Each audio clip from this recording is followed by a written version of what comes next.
स्वर्ग के रास्ते में 5 पांडवों में से कब कौन किस पाप के कारण नीचे गिरा। दोस्तों, महाभारत के युद्ध की समाप्ति के बाद सभी पांडव सशरीर स्वर्ग गए थे। स्वर्ग अर्थात हिमालय के किसी क्षेत्र में जहाँ इंद्रादि का राज्य था।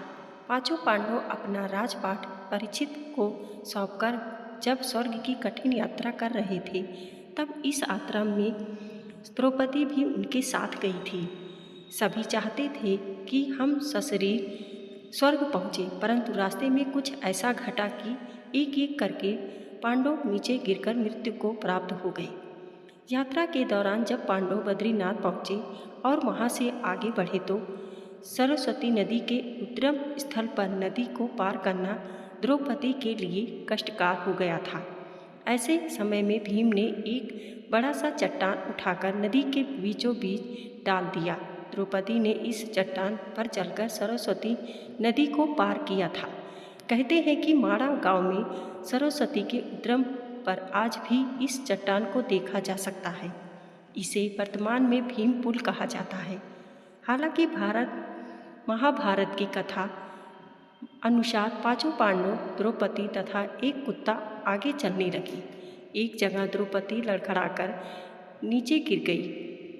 द्रौपदी को गिरा देख भीम ने युधिष्ठिर से पूछा कि द्रौपदी ने कभी कोई पाप नहीं किया, तो फिर क्या कारण है कि वह नीचे गिर पड़ी। युधिष्ठिर ने कहा, द्रौपदी हम सभी में अर्जुन को अधिक प्रेम करती थी, इसलिए उसके साथ ऐसा हुआ।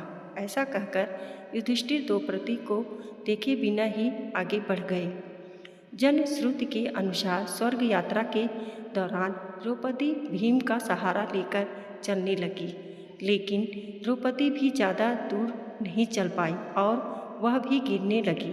ऐसा समय भीम ने द्रौपदी को संभाला। उस समय द्रौपदी ने कहा, सभी भाइयों में भीम ने ही मुझे सबसे ज़्यादा प्यार किया है और मैं अगले जन्म में फिर से भीम की पत्नी बनना चाहूँगी। थोड़ी देर बाद सहदेव फिर गिर पड़े।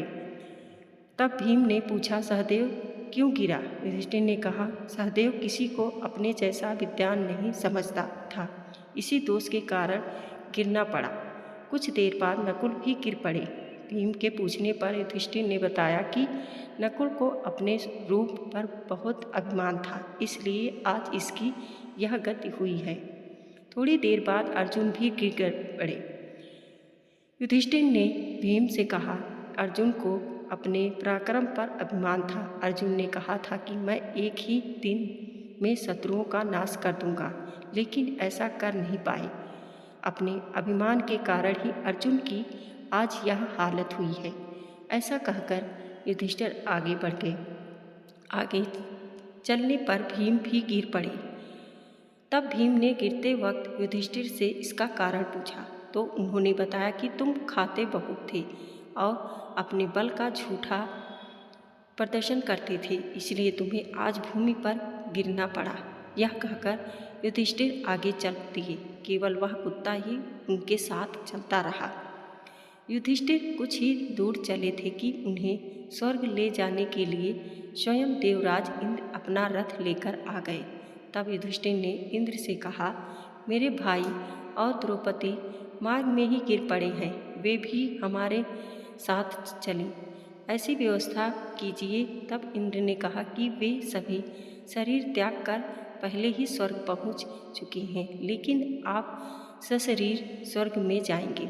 इंद्र की बात सुनकर युधिष्ठिर ने कहा कि यह कुत्ता भी मेरे साथ जाएगा, लेकिन इंद्र ने ऐसा करने से मना कर दिया। काफ़ी देर समझाने पर भी जब युधिष्ठिर बिना कुत्ते के स्वर्ग जाने के लिए नहीं माने, तो कुत्ते के रूप में यमराज अपने वास्तविक रूप में प्रकट हो गए। युधिष्ठिर को अपने धर्म में स्थित देखकर यमराज खुश हुए। इसके बाद इंद्र और युधिष्ठिर रथ में बैठकर स्वर्ग की ओर निकल पड़े। दोस्तों, वीडियो पसंद आई हो तो लाइक और सब्सक्राइब जरूर करें। धन्यवाद।